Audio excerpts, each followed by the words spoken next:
Okay, just a quick little video of the pad I received today. I thought I'd ordered a HA iPad, and this is what came.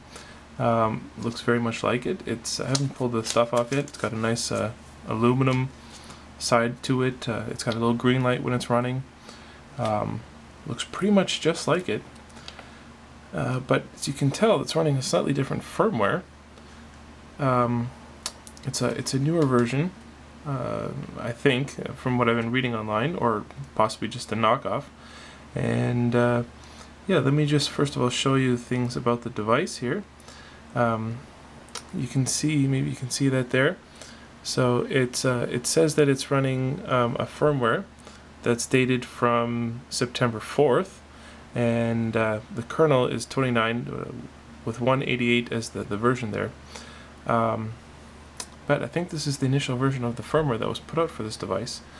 It seems to connect just fine to my Wi-Fi and stuff, even though it's not connected right now.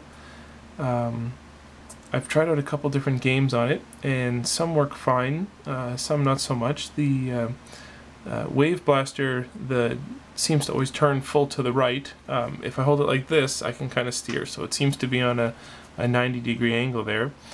Raging Thunder runs, but it takes a long time to load, and the cars don't have any textures on them, but it does handle the steering properly.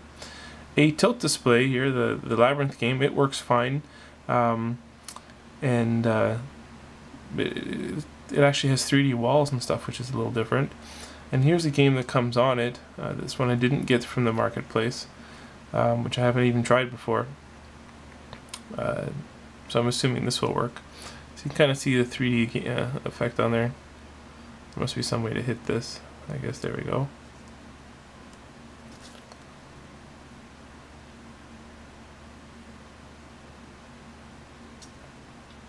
There we go. As you can see, breaking the balls.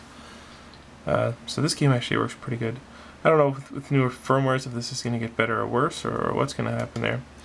But yeah, so I plugged it into the computer. It shows 3.2 gigs available.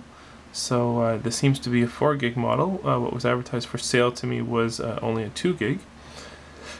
So that part's nice. It's got a couple of the Chinese apps, which I have no idea what some of them do because I can't read it. And the camera seems to work. So you can kind of see that the camera works, even though it seems to be the same quality as the other ones. Market works. I've downloaded a bunch of apps off the marketplace, no problem there. It seems pretty responsive, even with this little touchscreen piece here. You know, you barely have to really put any pressure down to get it to respond, which is really nice. It does do live wallpapers. But I found that a couple times when the live wallpapers are on there, I don't know if they crashed or what, it turned it off due to performance reasons. Then the background would just go black. The tablet still worked fine, no problem there. Yeah, so that's about it. The main power button here, if you hold it down, you get some choices. If you just tap it, it kind of goes to sleep. But if you hold it down, you get the power off option. And I'll show you. It's got a different boot screen item. So this looks different than the Haipad, which I've seen a Christmas theme, and I've seen a different variation of that theme as well. The build quality is very good, so does not seem to support multi-touch from what I can see. I've tried different zooms in that, in different apps, both the browser and in the photos in that, and they just don't seem to work. So I don't believe that that this thing has multi-touch, or at least not enabled in the firmware. The one Chinese site that I found describes it as single touch. So that's part kind of sucks. I was hoping to have the multi-touch. I was hoping to have the support for the HA iPads, you know, the firmware, since you know, there seems to be a lot of revisions on that.